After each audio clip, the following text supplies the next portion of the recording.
Salut à toi, j'espère que tu vas bien.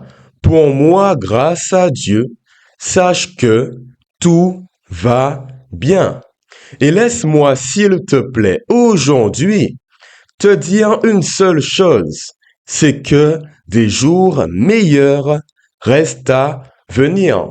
Et tu me diras, attends, pourquoi je dis cela ou encore, quelle est ma mission maintenant? Je prendrai tout d'abord la peine, si Dieu le veut bien, de te parler d'une tragédie qu'est la vie. Nos malheurs, nos problèmes, la dépression, les addictions, nous allons nous étendre sur ce sujet. Et enfin, mon but sera de remédier à cette situation par la grâce de Dieu en t'offrant donc des solutions divines. Alors, si tu veux de l'espoir dans ta vie, pour qu'à la fin de cette vidéo, tu puisses dire, oui, je crois que le meilleur reste à venir, tu es au bon endroit. Alors, j'espère que tu es prêt. Si c'est le cas et seulement si c'est le cas, allons-y sans plus tarder. Alors, commençons avec une réalité.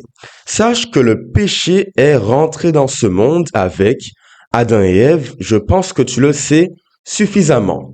Résultat, même en tant que chrétien, en ayant Dieu dans nos vies, nous ne sommes pas exemptés d'avoir des choses qui vont mal.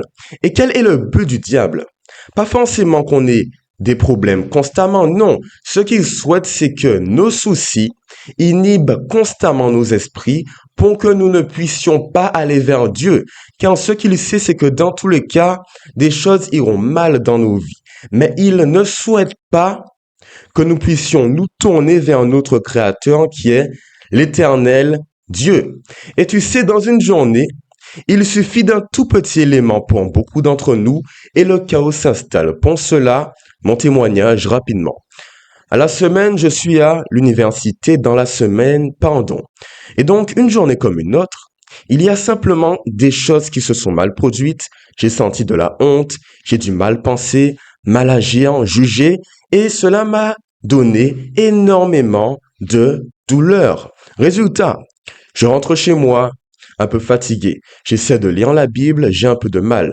Réviser une vidéo, j'ai des difficultés. Parler à Dieu, c'est quasiment impossible. C'est comme si mon lien avec l'Éternel avait été coupé. Et quand tu restes dans cette zone, tu es malheureux, car tu as l'impression, tu le verras sur le schéma 1, qu'autour de toi, il y a simplement le malheur et que l'espoir n'est même pas permis dans ta situation, tellement tu es au fond du trou entre guillemets.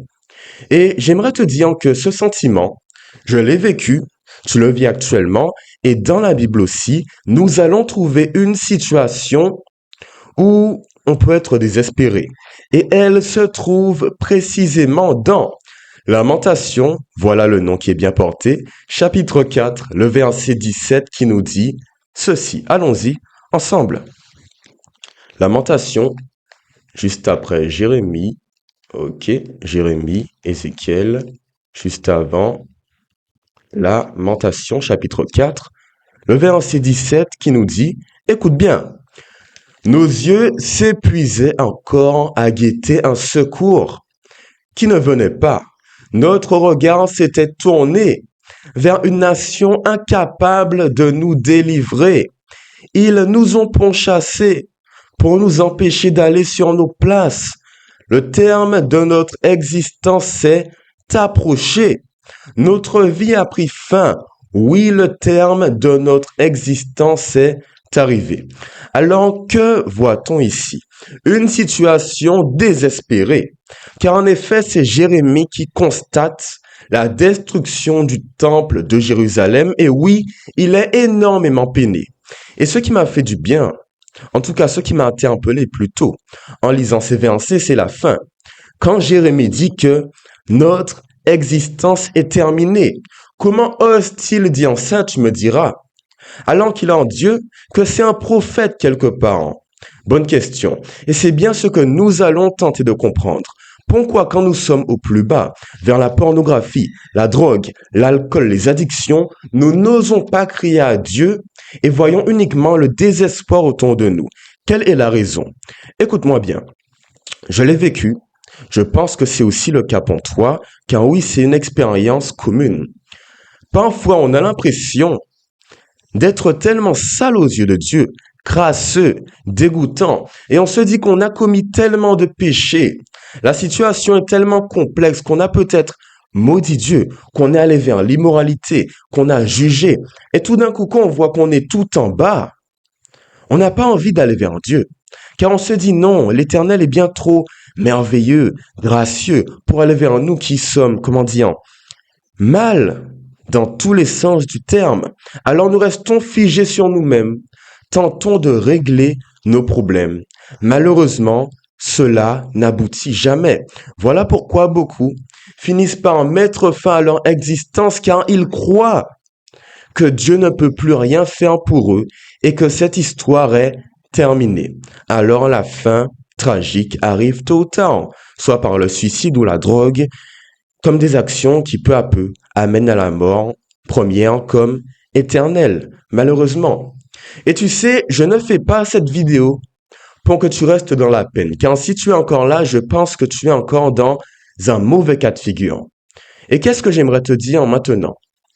C'est que peu importe où tu en es, à quel point tu es dans les ténèbres, les abysses même, en dessous des abysses, l'Éternel a toujours un plan pour toi et il ne t'abandonnera pas. Car c'est son travail quelque part. Il nous a créés pour nous délivrer.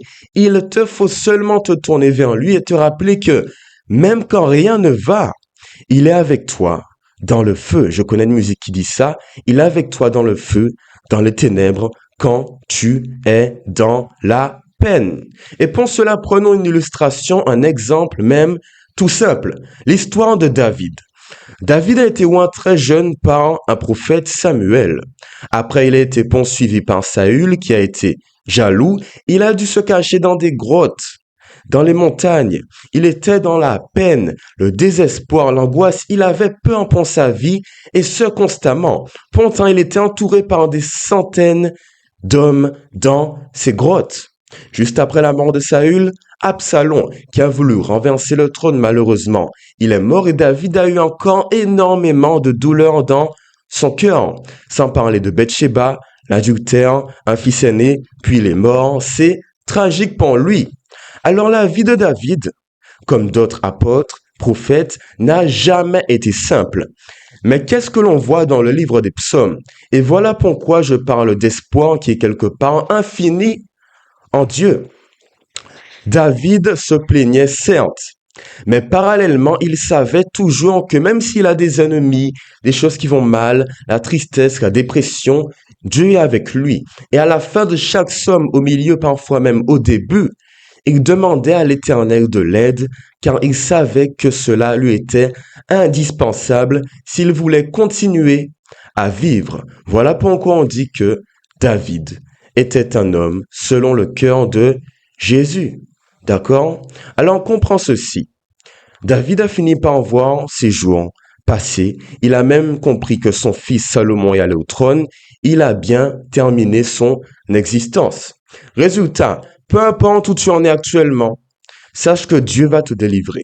Si tu es dans la drogue, la maladie, des choses qui ne vont pas, ose parler à ton maître et il va te secourir.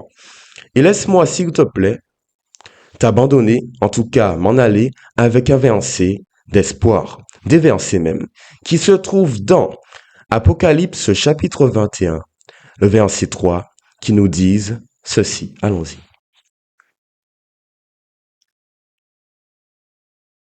Apocalypse 21, verset 3, nous dit, allons-y.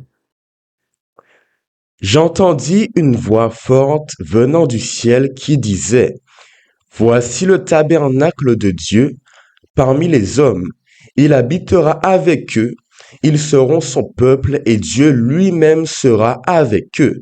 Il sera leur Dieu. Il essuiera toutes larmes de leurs yeux. La mort ne sera plus et il n'y aura plus ni deuil, ni cri, ni douleur, car ce qui existait avant a disparu. Voilà le plus beau message d'espoir que l'on trouve dans Apocalypse. Même si tu es dans la peine, rappelle-toi que quand le jugement dernier viendra, que Jésus va nous amener au ciel pour profiter de la création, tout ce qui est mal dans ce monde sera terminé. Alors, ce que j'ai à te dire aujourd'hui, c'est de t'accrocher, de ne rien lâcher, car ton Seigneur, le Rédempteur, viendra à ton aide. Et puis terminons avec une courte prière qui va nous aider à rester fort en Dieu. Allons-y. Seigneur Jésus, tu vois que j'ai pu te parler, tourner cette vidéo, en espérant que cette prière puisse édifier beaucoup d'entre nous. Des choses vont mal dans nos vies, souvent, ma vie en première, ainsi que celle de mes abonnés comme des non-abonnés. Mais ce que je veux te dire aujourd'hui, c'est de nous aider à te faire confiance, à ne rien lâcher, à être comme Paul qui dans la difficulté, même dans la nudité, le froid ne t'a pas abandonné, ou encore Daniel dans la fosse au lion et David face à Goliath. Tu es le plus grand, le maître, alors nous comptons sur ton aide. Je t'ai prié au nom de Jésus, et pour ta gloire. Amen, amen. Alors bon, j'espère que cette vidéo t'a plu, que le message est passé, et que toi aussi tu peux dire aujourd'hui, grâce à moi et surtout grâce à Dieu, qui m'a utilisé, je l'espère, que le meilleur reste encore à venir pour ta vie et pour notre existence en général. Alors bon, si cette vidéo t'a plu, tu pourrais t'abonner, l'aimer, la commenter, la partager. Sinon, passe une bonne journée sous le regard de Dieu. Voilà, toute prochaine vidéo dans quelques jours et puis au revoir. Bye bye. Bye bye.